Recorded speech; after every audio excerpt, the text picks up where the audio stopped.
Guys, I won't even lie to you, I don't think I'd ever actually sat down and watched this episode until deciding to review it. Given this fact, I am so disappointed I hadn't watched it sooner. It is a treat. It's not just a futuristic Dickens adaptation, but something truly special. It's certainly not mandatory viewing like Davies era Christmas specials, but acts as the honeymoon for Amy and Rory that rounds off Series 5. Let's dive into the details then, shall we? Both engines failed and the storm gate's critical. The ship is going down. Christmas is cancelled. This line that opens the episode seems to be more for the audience, seeing as she is telling her crew, who clearly understand this already. Turns out that the ship has a form of distress signal, but was initiated remotely by the two companions, dressed up in their iconic attire. I appreciated the sexual undertones that created an awkward scene. The juxtaposition of connotations that the Roman outfit holds made it even more awkward. When you consider that he waited in that suit for 2,000 years, but also nearly murdered Amy just beforehand whilst wearing it, must have messed up Amy's already damaged brain to make her turned on by this. When we see the ground below, the visual effects department shows off its impressive budget by once again seamlessly transitioning between the real and the CGI. We then witness another smooth transition, this time delivered by sarcastic narration from this story's Scrooge named Kazaran Sardik, played by Michael Gambon. He might just be the greatest aspect of this episode, as I've not seen him perform a tremendous amount outside of his tenure playing Dumbledore. His performance is positively riveting and makes me wonder if he ever actually played the role of Scrooge on stage or in film. Oddly enough, he was cast as the Ghost of Christmas Present in this 2001 animated adaptation. I am the Ghost of Christmas Present. I come to teach you joy. Joy that makes a banquet out of a simple meal. Either way, Gambon's expressions are terrific, displaying a range of emotions throughout. The way the character is written is on point too, preferring to taunt those that borrowed from him than answer a phone call from the president. By the time he answers it, he is the one making demands. I don't make the rules. Oh no, hang on. I do. Tapping into a theme of corporate rule over this planet. I need your help then. Make an appointment. Just as the situation seems hopeless for all, the Doctor enters the room via the chimney in an overtly Father Christmas fashion. Smith does a fantastic job of making his presence known, pulling the innocent, confused act, but clearly arriving prepared for questions regarding his authenticity as the Big Red Man himself. His inquiry begins with an impressive organ-turned ice cloud generator thing that only Sardik himself can operate. He's pompous enough that a man falling down his chimney trying to undo his entire enterprise causes a very minimal reaction. It's only when an act of violence occurs that Sardik's attention is drawn and displays an act of mercy. The Doctor completely unravels this in Sherlock-esque fashion, leading him to discover fish in the fog. This was not only a great idea, but I also liked the way that they used Ding Dong Merrily on High as an alternative to an air raid siren. What is that? Is that singing? A Christmas carol. A what? A Christmas carol. A what? A Christmas carol.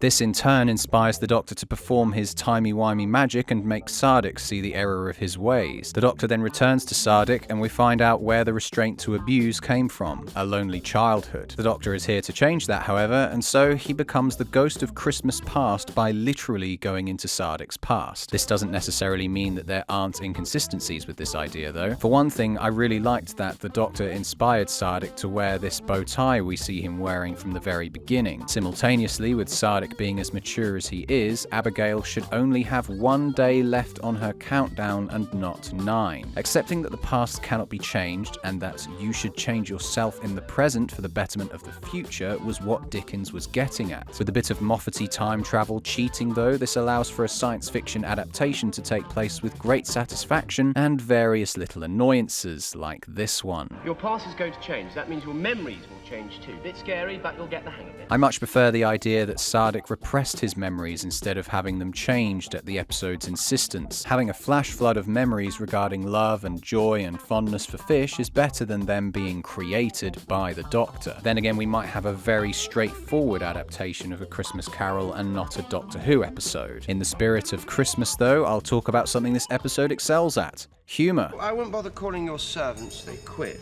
Apparently, they won the lottery at exactly the same time. There isn't a lottery. Where's Mrs. Mantovani? Ah, you'll never guess clever old Mrs. Mantus. She only went and won the lottery. There isn't any lottery. There isn't any lottery. I know! Are you really a babysitter? I think you'll find I'm universally recognized as a mature and responsible adult. It's just a lot of wavy lines. Yeah, short it out. Finally, a lie too big. Just agree with me, because I've only got 2 goes, and then it's your turn. 2 goes! 2 arms! Stuff like this makes me think a show like Coupling must be an absolute hoot. Also, this bit with the screwdriver being shark bait was genius. We saw the relative sizes of the fish briefly earlier with the big one lurking in the background. Now we see it up close and personal with a jump scare that genuinely threw me off the back of my chair. Only joking. Osteopaths are far too expensive. There's a shark in my bedroom. This is where the DVD extras end and old Sardik becomes dependent on his memories to react to events that unfold. Having said that, we still see him commentating and reacting to events in the past as though he was still watching a projection. What's the number? 7258. I need the number. 7258.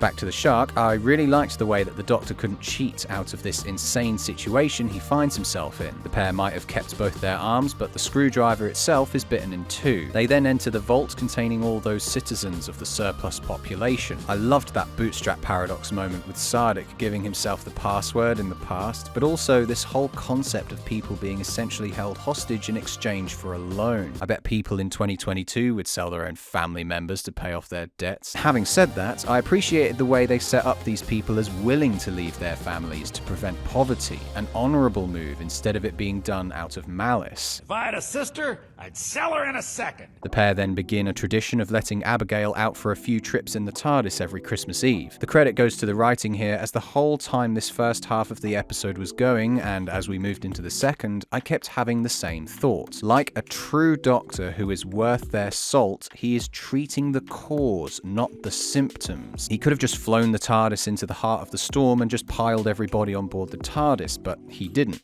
And in fairness, can you possibly imagine 4,000 people being crammed inside the TARDIS? Riding the shark like a reindeer was terrific stuff, and how it all played out in old photograph form in the future was a great way of reconnecting the older and younger Sardics. I only have one tiny gripe here, and it's just the fact they needlessly put a number pad on the side of Abigail's box. None of the others seem to have one on their side, and the pair only know the number for the entrance to the vault. You would like to think Daddy Sardik was mad enough to have different codes for different people for tighter security over his assets. Yet Little Boy Blue and the Doctor are seen putting a code in that works, which can only be the entrance code. As time goes by though, young Sardik naturally matures into an adult. When girls are crying, are you supposed to talk to them? I have absolutely no idea. Oh my god, that was terrific. The real answer is obviously yes, but this answer from the Doc shrugs off the romantic element of the character that was developed throughout the Davies era. It means that even when the hottest blonde babe on the planet is awoken once a year, the Doctor doesn't express any interest. Doesn't mean you can't be happy. And then why aren't you? Because this is the life I can never have. Why not? So hang on, child Sardik knew all about his dad's loaning operation, but mature Sardik seems to have forgotten all about it. Alright, maybe we'll have a little 5-minute chill down with this cup of tea. I mean, it's funny, isn't it, that we say chill out when chill means cold. A cup of tea won't chill you out, it'll warm you up, and that might in turn chill you out.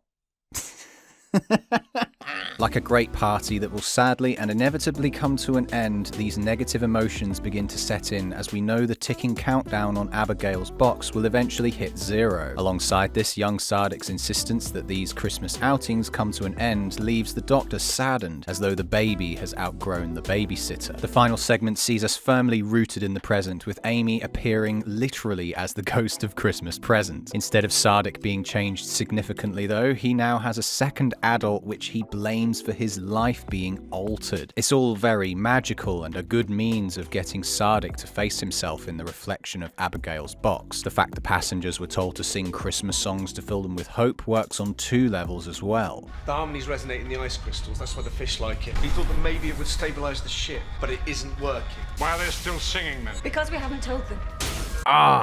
I love it. Give 'em hope while you still can, eh? We still have time to make a landing. Nobody has to die. Everybody has to die.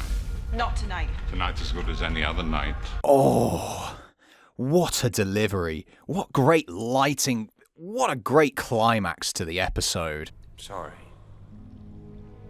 I didn't realize. So the doc is talking about the fact he didn't know Abigail was close to death. He, and by extension the audience, didn't know that the numbers on her box indicated how many days she had left to live, but it was kind of obvious. For somebody that displayed impressive observation skills at the very beginning, I'm surprised he didn't notice the numbers ticking down every time he went and visited her. We then revert back to excellence though, as Sardik straight up shows his true colours. Do you know why I'm gonna let those people die? It's just that I don't care. I'm not like you.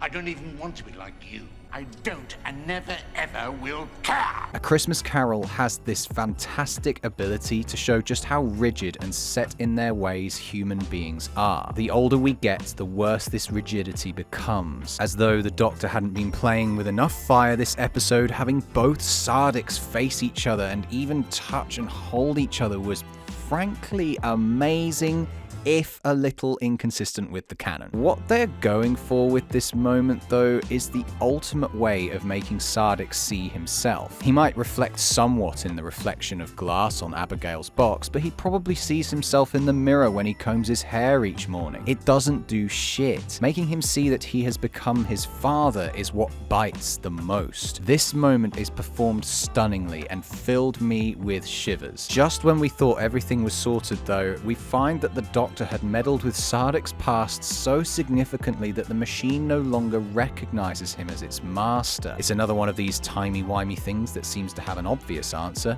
Just make the young Sardik do it, right? Apparently the shark from 60 odd years ago is still alive and summonable by half a sonic screwdriver. I mean, this really isn't much of a problem. I guess these sharks aren't exactly native to Earth or anything, and they can live a bloody long time, so you know what, I'll stop being Scrooge myself and just accept this. Abigail is required to calm the storm with her insane singing abilities, so her last day alive is spent singing the most depressing farewell tour in history. There's only one other thing that irks me about this wrap-up, and it's that young Sardik has just bore witness to Abigail's final day. Not just that, but he's seen himself as an older man. The Doctor better just hope and pray Sardik stays on the path of growing to love Abigail in the past, followed by a lifetime of nihilism and knowing how his and her journey ends.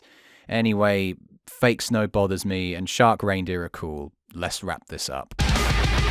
So, did it suck?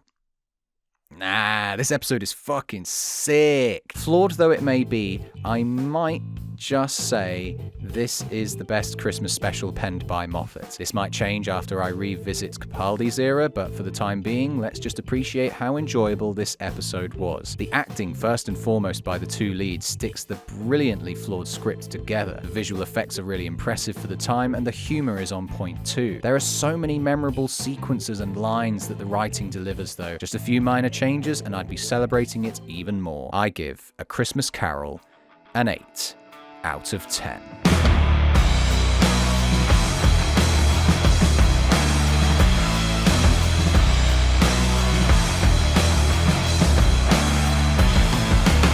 This time delivered by sarcastic narration from this story's Scrooge, named Kazran.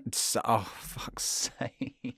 Sorry guys, me and my fucking microphone had a domestic. I'm in an abusive relationship with my microphone. Now I'm a complete fucking emotional wreck. None of the others seem to have one on their sides, and the pair only know the number or